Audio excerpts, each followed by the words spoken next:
Well, I did some looking into it, and I feel like it has to do something with breast cancer. Well, then we should get to a doctor right away.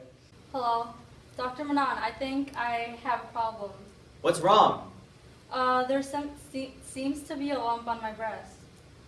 What happened? What could that be? I think it's swelling. I think that's breast cancer. I think we need an appointment as soon as possible. Can I come in tomorrow? Yeah, sure.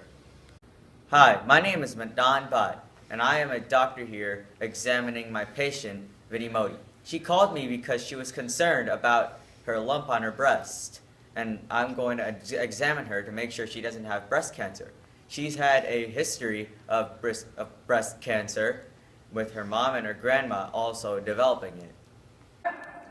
Hi, Dr. Baht. Hey, Vidhi, nice to see you. So, what's wrong?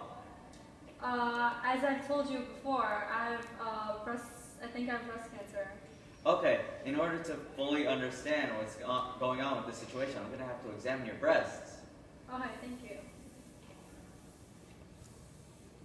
Okay, so I felt a bump above your left breast. In order to get more information, we're going to have to give you a mammogram. Is that okay? Yep, that's fine. Okay, great. Okay. I'm really nervous for this big appointment today. I don't know what Dr. Manan is going to say to me. Vidhi, I'm sorry to say that you have been diagnosed with breast cancer. Oh my god. But it's okay. It's very treatable because it's in its early stages. Come to my office in about 6 weeks. Hi, that sounds good. Okay, thanks for that mammogram. Your results will be back in 3 days, okay? Thank you. Alright, you're welcome. Hello, I am Dr. Jared Aftel, Dr. Manan Baht's assistant, and after examining our patient Vidhi Modi, we found a couple things that could be a sign that she may have developed some form of breast cancer. Lumps and hard knots around her breast area, as well as dimpling and puckering of skin, and these things really concern me, and we're going to go ahead and we're going to have to get a further checkup on Vidhi Modi because she is displaying some early signs of breast cancer. For those women who did not know, breast cancer is when a cell in the breast becomes cancerous. The cell does not serve its job well, and it skips the G1 phase. It just rapidly reproduces.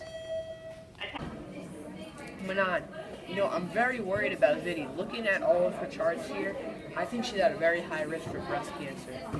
Yeah, she has dense breasts, exposure of breast tissue to estrogen-made body, and taking hormone therapy for symptoms of menopause. I know, Manan, that breast cancer is actually the second most common cancer in the world. Yes, I know that. You've been seeing a lot more cases of it. Let's inform our viewers at home some symptoms and some ways they can avoid getting breast cancer. Yeah, the following are protective factors for breast cancer: less exposure of breast tissue to estrogen made in the body, taking estrogen-only hormone therapy after hysterectomy, selective estrogen receptor modulators, or aromatase inhibitors and inactivators. You're going to want to avoid drinking alcohol as well, and make sure you're not obese. Exercising is a key way to stay in shape, and it's also a very good prevention matter when it comes to talking about preventing breast cancer.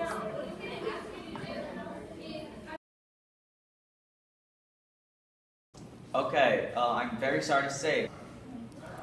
And now a quick message from Mitosis. Hello, Jared Astor here with a quick message from Mitosis. Now you'll notice that throughout the episode we use the term mitosis a lot, and sometimes when we say that the cell is splitting or the cancer cells are reproducing at a very fast rate, we're referring to them splitting and reproducing by the process of mitosis, which literally creates genetic clones of the cell.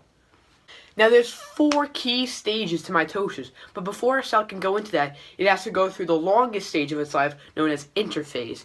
Now, during interphase, as you can see right here, it goes through 3 main stages. G1, which is where the cell actually does its job and carries out its function. S phase, which is where the cell duplicates its chromosomes. That way it now has 92 chromatids instead of the original 46. That way when it splits, each side of the cell will have 1 pair for mom and dad, and the other one will have 1 pair for mom and dad. And then lastly, there's G2, which is where the cell grows and grows very large so that it's getting ready for the big split. Alright, it's finally ready to go into the M phase.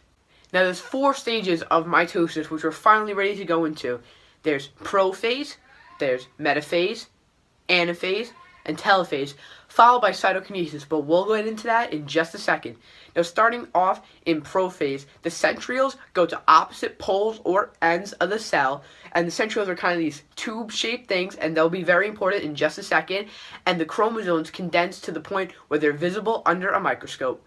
Okay, now we've made it to metaphase, which is where the chromosomes line up in the middle, just like that, and the centrioles have these spindle fibers that come out and attach to the kinetic cores of the chromosomes. Now we've made it to anaphase, where the spindle fibers start to contract and they start pulling the sister chromatids away, and the spindle fibers also attach to the spindle fibers at the opposite pole in the middle. That way the cell starts looking larger and larger, almost like a big balloon, as you can see right there.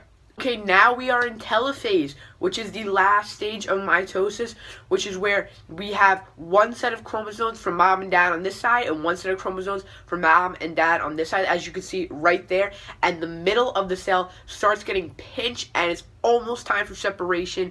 All the organelles and cytoplasms are being divided and the nuclear membrane starts forming around both sides of the DNA. This, of course, is cytokinesis. And that's how, when we're talking about cancer cells, one cancer cell can quickly reproduce and become 2 identical cancer cells. Thanks for seeing me again, Dr. Aftel. No problem, but Dr. Baht is very busy with his appointment, so he asked me to come and talk to you. Now, I understand that he told you to come back about 6 weeks ago because you were developing an early stage of breast cancer. That's right. And we want to get a quick mammogram to see where we stand. That way we can start discussing treatment plans in about 2 to 3 days when the results of your mammogram come back. Is that okay with you? That's perfectly fine. All right, let's go ahead and do that. Okay. Dr. Jared Aftel here again, and we are at Vidhi's 6-week checkup after her initial diagnosis. We did believe that it could be signs of breast cancer, and after examining her for the second time, we have found that there is a change in the size of her breast and the shape of her breast, and she's also occasionally seen itchy and sore rashes on her breast, which are some more symptoms of breast cancer. So this is leading to make us believe that she is developing some form of breast cancer. Okay, I'm very sorry to say, but now your breast cancer has excelled. It looks like that we're going to have to give you a mastectomy to remove your entire left breast. That's insane. We're going to do this in order to prevent the cancer from spreading from your breast to all other parts of your body. Ready, go. So I'm upset about getting a mastectomy, but I know it was for my better health, and it stopped the cancer from spreading. And I talked to Dr. Baht, and he said to get a plastic surgery on my breast. See you next time on Keeping Up with Vidhi.